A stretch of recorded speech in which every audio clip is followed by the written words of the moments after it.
Number వేసుకుందాం.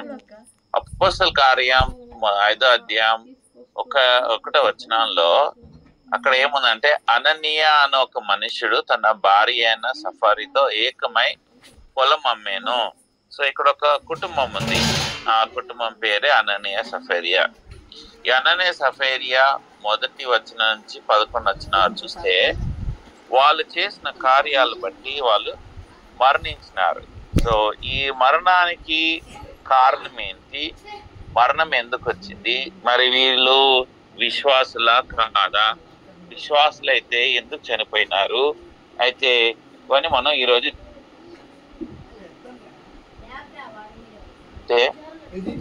అననీయ సఫరియా చనిపోయిన కారణం ఏంటి? వాళ్ళు ఎవరు? వీళ్ళు దేవుని బిడ్డలే, విశ్వాసులే. అయితే ఎందుకు చనిపోయినరు అంటే, సాతాను ఒక మాటల్లో వచ్చేసినారు. సాతాను ఒక వాళ్ళు చెప్పే మాటల్లో వాళ్ళు సమర్పించుకున్నారు. సాతానుకు చోటు ఇచ్చినారు. సాతానుడు 3 రకాలుగా మనల్ని మోసగిస్తాడు. మొదటి రకం ఏంటంటే, 1 పేతురు 5:8 నిబ్బరమైన బుద్ధి గలవారై మేలుకోగా ఉండుడి, మీ విరోధి అయిన అపవాది గర్జించు సింహం వలె ఎవరిని మృంగుదుమా అని వెతుకుచూ తిరుగుచున్నాడు. అంటే మొట్టమొదటిసారి ఏ విధంగా వస్తాడంట? సాతానుడు సింహం వలె వస్తాడంట. సింహం మెల్ల దాచుకొని రాదు. సింహం ఎట్లా వస్తుంది? గర్జించుకుంటూ వస్తుంది. నేను వస్తున్నాను అని గర్జించి వస్తుంది. సో మొట్టమొదటిసారి సాతానుడు వచ్చే విధానం ఏంటంటే, గర్జించి వల్లే వస్తాడు. భయపడిపిస్తాడు. మీరు జాగ్రత్తగా ఉండండి, వీళ్ళు నా ప్రజలు, నేను ఇది, మీరు ఇక్కడ రావద్దు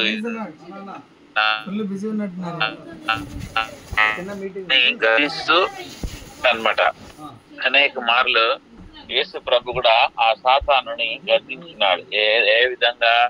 ఆ సాతానుడు, ఇది నా స్థలము, ఇది నా ఇల్లు అంటే ఒక మనిషిలో కూర్చున్నది. అయితే ప్రభు వచ్చిన లేదు ఇది నాది, నేను వదలను అని అట్లా గర్జించువలే. ఇంకో విధం ఏంటంటే, అపోస్తలుల 4వ అధ్యాయంలో పేతురు తర్వాత యోహాన్ని ఏ విధంగా వచ్చి అటాక్ చేసిన సాధారణ అంటే బహిరంగంగా. ఎవరు? తన ప్రజలతో, సన్హెద్రైన్, ఫారసీ, సద్దీకులు వీళ్ళందరూ వచ్చి ఏం చేసినారు? మీరు ఎట్లా మాట్లాడతారు? మీరు ఏ విధంగా మాట్లాడతారు? మీరు ఎవరు మీకు ఈ అధికారం ఇచ్చినారని గర్జించి వల్లే వచ్చేసి అటాక్ చేసినాడు. అయితే ఈ అటాక్ ని అప్పుడు ఎవరు జయించినారంటే, సంఘం జయించినారు. ఏ విధంగా? ప్రార్థన వల్ల. 4వ అధ్యాయం చివరి అంతా ప్రార్థన చేస్తా ఉంది. సో ప్రార్థనల్లో సింహాన్ని, ఈ యొక్క గర్జించే సింహం లాగా వచ్చిన అపవాదిని జయించినాడు. రెండో విధానం ఏ విధంగా వస్తాడంటే, సర్పం వల్లే వస్తాడంట. 2 కొరింథీ 11:3లో సర్పము తన కుయుక్తి చేత హవ్వను మోసపరిచినట్లు మీ మనసులు చేరబడి క్రీస్తు ఎడల నున్న సరళము నుండి, పవిత్ర నుండి ఎట్లా ఆయన తొలగి పోవునేమోనని భయపడుచున్నాను. సో ఏ విధంగా వస్తారంటే, పాము వల్ల వస్తారంట. ఫస్ట్ ఏమో గర్జించు వల్లే సింహంలా. రెండో విధంగా ఎట్లా అంటే, కుయుక్తి గల సర్పము వచ్చేటప్పుడు పాము శబ్దం చేసి రాదు, నెమ్మదిగా వస్తుంది, మెల్లగా వస్తుంది, లోపల వచ్చేస్తుంది. సింహం బయట నుంచి అటాక్ చేస్తుంది, సర్పం లోపల నుంచి అటాక్ చేస్తుంది. అంటే ఇంట్లో వచ్చి, మనలో వచ్చి. ఇప్పుడు ఈ సఫరీ అననీయ కూడా సంఘం లోపల వచ్చి అటాక్ చేసింది అనమాట. ఫస్ట్ బయట, ఇప్పుడు లోపల. మూడోది 2 కొరింథీ 11 అధ్యాయం 13-14లో ఏముందంటే, ఏలైనగా అట్టి వారు క్రీస్తు యొక్క అపోస్తులు విశేషము ధరించుకున్న వారై ఉండి దొంగ అపోస్తులను మోసగాండ్రున పని వారై ఉన్నారు. ఇది ఆశ్చర్యము కాదు. సాతాను తానే వెలుగుదూత వేషము ధరించి కొనుచున్నాడు. అంటే వెలుగుదూత అంటే దూత వచ్చినప్పుడు ఏమొస్తుంది? వెలుగు వస్తుంది. అంటే దేవుడు వచ్చిన ప్రకారమే, ఆ వెలుగు ప్రకారమే ఏం చేస్తుందంట, ఆ విధంగా వస్తుందంట. సో ఇది మూడో రకమైన అటాక్. ఈ ఎవరు అంటే సాధు సుందర్ సింగ్ ఏం చేసిందంటే, ఆయన దేవుని పని గురించి దేవుడే చెప్పిండు, నువ్వు తిబ్బత్కి వెళ్ళు, అక్కడ నువ్వు నా గురించి సువార్త చెప్పు, నా గురించి వాక్యం చెప్పు అని ప్రభు సాధు సుందర్ సింగ్ చెప్పినప్పుడు వెళ్ళినాడంట. దారి మధ్యలో దూత యేసు ప్రభు లాగా వచ్చిందంట. ఈ వెలుగు దూత యేసు ప్రభు లాగా వచ్చి ప్రత్యక్షమై, లేదు నువ్వు ఎక్కడ వెళ్తున్నావు, లేదు అటు కాదు, నువ్వు పోవాల్సింది తిరిగి వెళ్ళిపో, నీ ఎక్కడ ఇటు వేరే దగ్గర వెళ్ళిపో అనేసి వచ్చి చెప్పిందంట. ఆయన అప్పుడు ఒకసారి డౌట్ వచ్చిందంట, ఇంతకు ముందు దేవుడు మాట్లాడింది, ఇప్పుడేమో మళ్ళీ దేవుడు ప్రత్యక్షమై చెప్తున్నేంటి అని ప్రార్థన చేస్తే, అయితే ఆ కళ్ళు ఒక కుయుక్తి నవ్వులాగా కనబడి అయినప్పుడు ఆయన వెంటనే గద్ది స్నానం పో అనగా వెళ్ళిపోయిందట. సో ఇది మూడో రకం. సో మనలో చాలాసార్లు గద్దించి వచ్చినప్పుడు మనం ఎదుర్కొంటాం చాలా ఈజీగా. రెండోసారి సర్పం లాగా వచ్చినట్టు సంఘం లోపల వచ్చి, మనం గ్యాదర్ అయ్యే మీటింగ్ లో వచ్చి మనల్ని చెడగొట్టేస్తుందంట. మూడోది దేవునిలాగా వస్తుందంట, దేవదూతలాగా. మనం వచ్చినప్పుడు నాకు చాలా గొప్ప ఇది, నేను దేవదూతనే చూసినాను, నాకు దేవుడు మాట్లాడిండు అనేసి గొప్పగా ఇదైతే. కానీ ఈ మూడు రకాలు చూసినప్పుడు సాతాను పని ఏంటంటే మనల్ని పడగొట్టాలి. మూడో రకం, రెండో రకం, మూడో రకం వచ్చినప్పుడు చాలా కష్టం అంట మనం దాన్ని ఎదురించుకోవడం. ఎందుకంటే గొప్పలకు వెళ్ళిపోతాం. ఇప్పుడు ఈ సాతానుడు ఇక్కడ ఏం చేసిండు, సాతానికి ఇంకో టైటిల్ ఉంది. ఆయన ఏంటంటే వాడు నరహంతకుడు, అబద్ధికుడు. యోహాను 8:44 మనం చూసినాం. నరహంతకుడు, అబద్ధికుడు. అననీయ 4వ అపోస్తల కార్యం 5:4 వాళ్ళు ఏం చేసినారు? అబద్ధం ఆడినారు. ఎవరికి అబద్ధం ఆడినారు? దేవునికి అబద్ధం ఆడినారు. ఈ అబద్ధం బయట నుంచి వచ్చింది, వీళ్ళు విశ్వాసులే కదా, మళ్ళీ వీళ్ళు ఎందుకు అబద్ధం చెప్పిండ్రు అంటే, అననీయ సఫరియా వాళ్ళు ఒక డంబానికి పోయినారు. అంటే వ్యర్థంగా వచ్చే నామం పేరు, ఆ పేరు గురించి వాళ్ళు డంబంగా పోయినారు. అపోస్తలు 4:35-37 చూస్తే ఇక్కడ అనేకులు విశ్వాసులు వాళ్ళు అమ్మి వాళ్ళు ఉన్న ఆస్తి డబ్బు తీసుకొచ్చి అపోస్తలుల యొక్క పాదాల మీద పెట్టి దీని దేవుని సేవలో వాడుకోమని వాళ్ళు ఇస్తున్నారు. అందులో బర్నబాస్ అనే ఒక యాజకుడు లేవి ఒక వంశస్థుడు, ఆయన కూడా ఆ విధంగా సమర్పించినప్పుడు ఈయన పేరు చాలా పేరు మోగిందనమాట. బర్నబాస్ మొత్తం ఆస్తి అంతా అమ్మేసిండు, ఆయన ఇంత గొప్పవాడు అనేసి. సో ఈ గొప్పతనం ఈయన బర్నబాస్ అమ్మింది ఒక మంచి మనసుతో అమ్మినాడు. అయితే అననీయ సఫరియా మటుకు మంచి మనసుతో వాళ్ళు అమ్మలేదు. వాళ్ళు ఏ విధంగా అమ్మినారంటే, వాళ్ళు పేరు గురించి, వాళ్ళ పేర్లు రావాలి అంటే, వాళ్ళ పేర్లు వస్తే బయట వస్తే ఎంత బాగా, అబ్బాయి ఎంత మంచి వాళ్ళు, వీళ్ళు కుటుంబము ఆస్తి అంతా అమ్మేసి ఇప్పుడు వాళ్ళు దేవుని సేవకై సమర్పిస్తున్నారు అనేసి ఒక పేరు గురించి, డంబం గురించి వాళ్ళు తీసుకొచ్చి, అయితే ఇంట్లో మాట్లాడుతున్నారు ఈ భార్య భర్తలు, ఈ యొక్క కుటుంబం మాట్లాడుతున్నారు, మనం ఈ విధంగా చేద్దాం అని. మనం వీళ్ళ పేర్లు కూడా చూసినాం. అననీయ అంటే యెహోవా దయాళుడు, సఫరియా అంటే బ్యూటిఫుల్, అందగత్తె, అందము.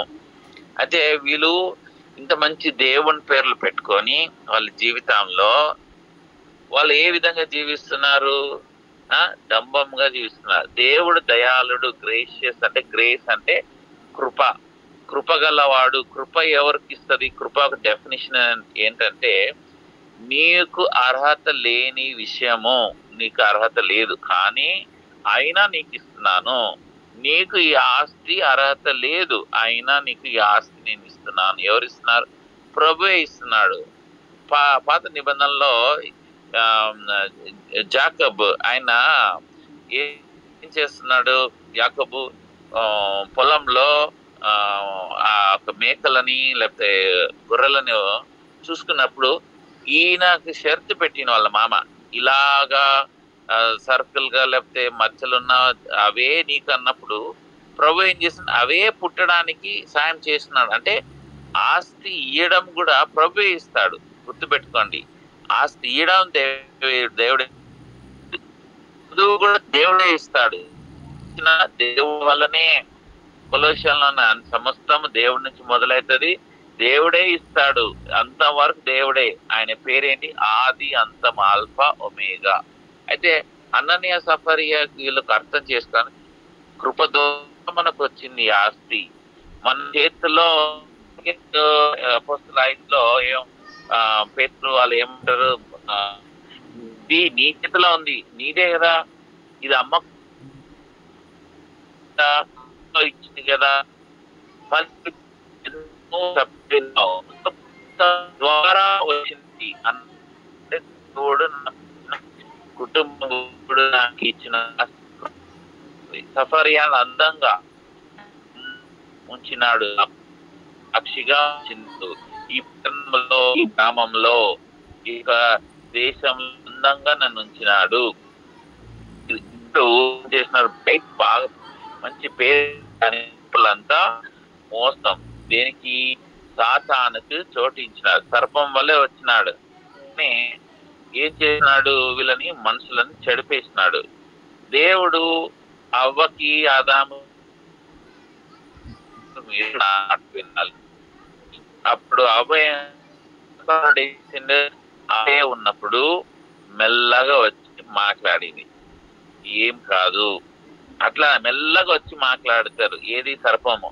అందరు ఉన్నప్పుడు దేవుడు మాట్లాడతాడు, సంఘం ఉన్నప్పుడు సంఘంతో దేవుడు మాట్లాడతాడు. ఏ విధంగా మాట్లాడతాడు అంటే బోధ ద్వారా, ప్రీచింగ్ ద్వారా, పుల్పిట్ ద్వారా దేవుడు మాట్లాడతాడు. కానీ ఈ సాతాను మాట్లాడేది ఎప్పుడు అంటే నువ్వు ఒంటరిగా కూర్చున్నప్పుడు, ఒంటరిగా ఉన్నప్పుడు, ఒక్కనివే.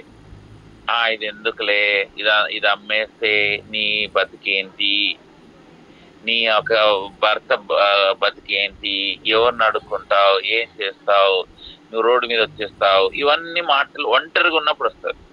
సంఘంతో ఉన్నప్పుడు సాతానుడు రాడు, గుర్తుపెట్టుకోండి.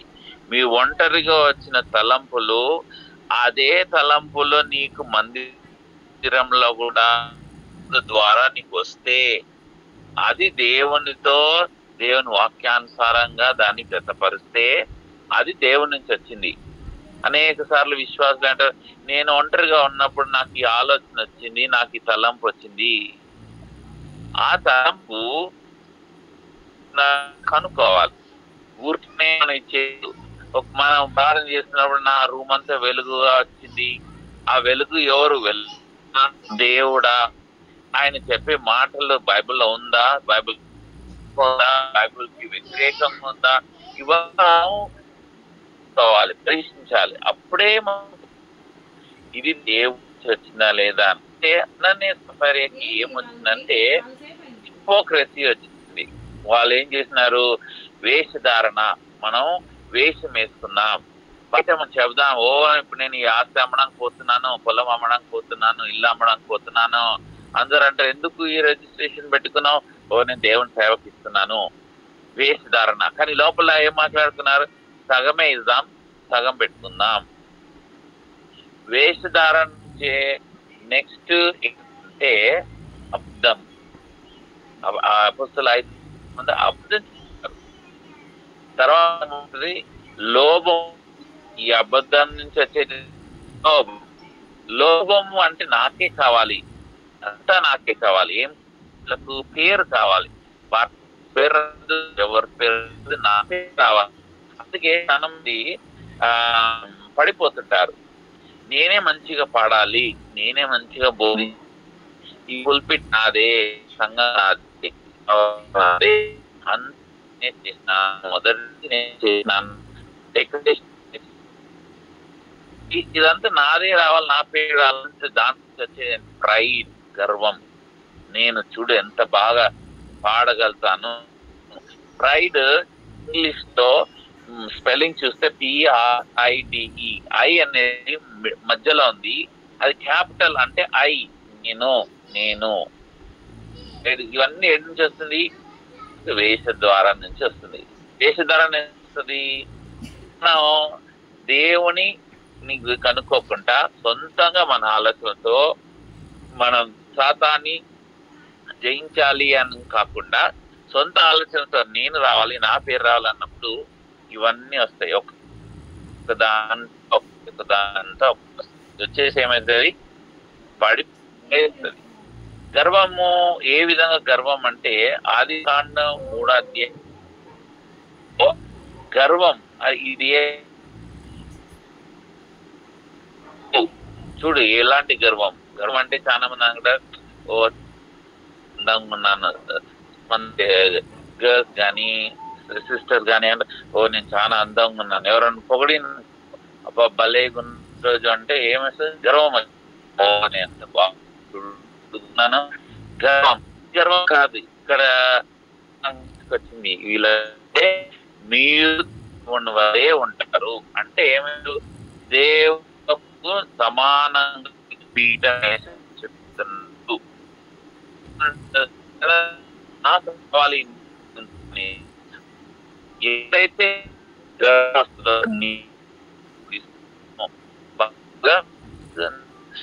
వాయిద్యాలు వాదిస్తాను, బాగా నేను పాడతాను, బాగా డెకరేట్ చేస్తాను, గర్వం వస్తుంది కదా. దేవునికి మహిమ అయ్యారు వాళ్ళు. ఏం చేస్తారు? దేవుని ఒక కూర్చొని నేను దేవుని వాళ్ళే. అనేక మంది సంఘంలో పాస్టర్లు తప్పు చేస్తున్నారు. ఎందుకంటే మెసేజ్ కొని నేనే నడుపుతున్నాను, ఈ సంవత్సరాలు ఏమైపోయింది? చివరిగా దేవుడు పొజిషన్లో కూర్చుండాలంటారు. ఆమె ప్రార్థన చేసిన దేవుడు పొమ్మంటున్నాడు విశ్వాసం ద్వారా. ఎట్లా పోతుంది ఆమె? నేను చేయింది నేను దేవునికి విరుద్ధంగా పోతారు. దీనే గర్వం. ఏడు నుంచి వస్తుంది? సాతాను నుంచి వస్తుంది. అంతేకాదు సాతాను ఇంకేం చేస్తుంది? మనల్ని శోధిస్తుంది. ఎవరిని శోధించమని? దేవుణ్ణి శోధించమని. అపోస్తల కార్యం 5వ అధ్యాయం 3వ వచనంలో ఉంది. ఏముంది? అసలు పేతురు అననీయ నీ భూమి వెలలో కొంత దాచుకొని పరిశుద్ధాత్మ మోసపుచ్చుటకు సాతాను ఎందుకు నీ హృదయంను ప్రేరేపించెను. ఇక్కడ తెలుగులో అంతగా ఇది లేదు. ఇంగ్లీష్ లో ఏముందంటే టెంప్ట్. నువ్వు ఎందుకు దేవుణ్ణి శోధించినావు? టెంప్ట్ ఎందుకు చేసినావు? ఎందుకు టెంప్ట్ చేసినావు? అనేక సార్లు మనం ఏం చేస్తాం? టెంప్ట్ చేస్తాం. ఏ విధంగా? మన సొంత ఆలోచనల ద్వారా. సొంతంగా దేవుడు నువ్వు ఉన్నవా, నువ్వు ఉంటే నువ్వు ఇది చెయ్యి, టెంప్ట్ చేస్తాం. అదే పాత నిబంధనలో అది నిర్గమకాండం 17వ అధ్యాయం 2వ వచనంలో మోషే దగ్గర ఏం చేస్తున్న పీపుల్ అంతా వచ్చి వాళ్ళు టెంప్ట్ చేస్తున్నారు. నువ్వే నిజంగా మమ్మల్ని కాపాడానికి తెచ్చినావా లేదా చంపేద్దామని తెచ్చినావా? చూడు నీళ్ళు లేవిడా, నిజంగా దేవుడు మమ్మల్ని తీసుకొస్తే నీళ్ళు ఎందుకు ఇయ్యడు? మళ్ళీ వీళ్ళే ఎన్ని మిరాకిల్స్ చూస్తున్నారు. అంతా వీళ్ళకి లైట్ ఉంది, పక్కన వాళ్ళకి ఐగుప్తులకి అందరికి అంధకారం ఉంది. వీళ్ళకు అంత నీళ్ళు బాగున్నాయి, వాళ్ళ నీళ్ళు అంతా రక్తం అయిపోయింది. ఎన్ని చూసినారు వాళ్ళు. ఫరో అంత వ్యక్తి పొమ్మన్నాడు. పోయిన తర్వాత ఏమైంది? అది సముద్రము ఒక్క దగ్గర కలిసిపోయింది. వీళ్ళ గురించి దారి చేసిన సముద్రము మళ్ళీ కలిసిపోయింది. అన్ని చూసిన వాళ్ళు ఏమైంది? మళ్ళీ ఒక శోధన వచ్చే వరకు శోధిస్తున్న దేవుడు మమ్మల్ని చంపేయడానికి తీసుకొచ్చినారు. ఇట్లాగా మన జీవితంలో కూడా ఎన్నిసార్లు మనం దేవుని శోధిస్తాం. మనం రక్షింపబడినప్పటి నుంచి ఇప్పటి వరకు ఎన్నిసార్లు దేవుడు మనకు సాయం చేస్తున్నాడు, అవి మర్చిపోతాం. ఏదైనా ఒక శోధన ఎగ్జాంపుల్, నీ చెయ్యి ఎరిగింది, కాలే ఎరిగింది, అప్పుడు ఏమంటావు? ఆ దేవా, నువ్వు నన్ను చంపేయడానికే నన్ను తీసుకొచ్చినావు, నన్ను ఇట్లా ఈ విధంగా కుంటడానికే నన్ను ఇది చేసినావా, నువ్వు నాతో ఉన్నావా, నువ్వు నా దేవుడైనా? ఇలాగ మనం దేవుని శోధిస్తాం. ఎన్నిసార్లు దేవుడు మన మన గురించి ఆయన బాధపడుతున్నాడు, దుఃఖపడుతున్నాడు. శోధన చాలా మంచిది కానే కాదు. శోధన ఏం తీసుకొస్తుంది? మరణాన్ని తీసుకొస్తుంది. ఎంతమంది యూదులు వాళ్ళు ఏం చేసినారు? ఇజ్రాయెల్ ప్రజలు చనిపోయినారు. 2 లక్షల మంది మనుషులు, అందులో ఇద్దరు కాపాడబడినారు, జోషువా, క్యాలబ్. 2 లక్షల మంది. మా ఒక స్కాలర్ అంటాడు 24 లక్షల మంది పిల్లలు, తర్వాత వృద్ధులు అందరూ. ఆ వృద్ధుల పిల్లల్ని సగం మంది తీసిన సుమారుగా 12 లక్షల మంది పెట్టుకున్నాం. 12 లక్షల మంది ఆ ఎడారిలో, ఆ విల్డర్నెస్ లో చనిపోయినారు. ఎందుకు? శోధించడం వల్ల. అనేక విశ్వాసులు చివరి వరకు ఆ సాక్ష్యం పెట్టుకుంటలేరు. ఏ సాక్ష్యం? ఇప్పుడు మీరే ఉన్నారు, నీ పేరే, నువ్వు స్టార్టింగ్ లో ఉన్న సాక్ష్యము ఈ రోజు ఉందా? ఆలోచించాయి. స్టార్టింగ్ లో నీకు ఉన్న సాక్ష్యము ఈ రోజు ఉందా? ఈ యొక్క జర్నీలో ఎన్ని ఇయర్స్ నువ్వు దేవుని వెంబడిస్తున్నావు? 5 సంవత్సరాల, 10 సంవత్సరాల, 15, 20?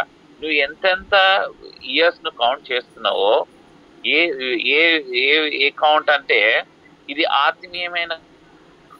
తిరిగి నువ్వు 30 ఏళ్ళకి జన్మించిన, తిరిగి జన్మించిన నుంచి ఎంత నువ్వు యాడ్ అయ్యావో నీకు ఎంతగా షైన్ కావాలి. కానీ ఏమైతుంటే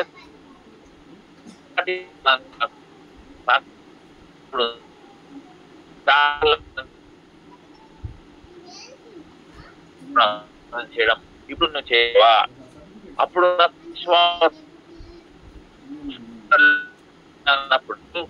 ఇప్పుడే నీకు డబ్బు సంబంధమే వచ్చింది, ఏం చేస్తున్నా? దేవా, నాతో ఉంటే నువ్వు ఎందుకు నువ్వు అర్థించేవు?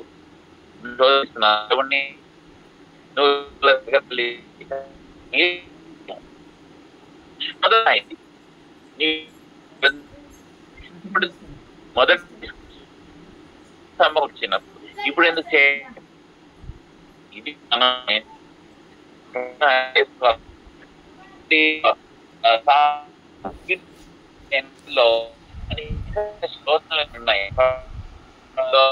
వాళ్ళు దేవుణ్ణి శోధించిన ఆహారం ఈ విధంగా శోధిస్తారు. నాకు చికెనే కావాలి,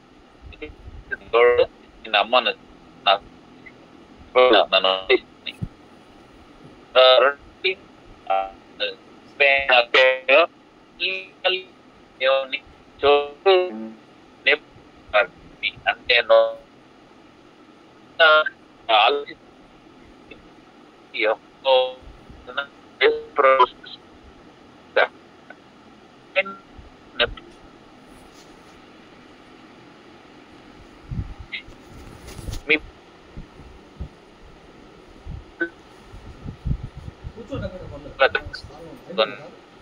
అంటే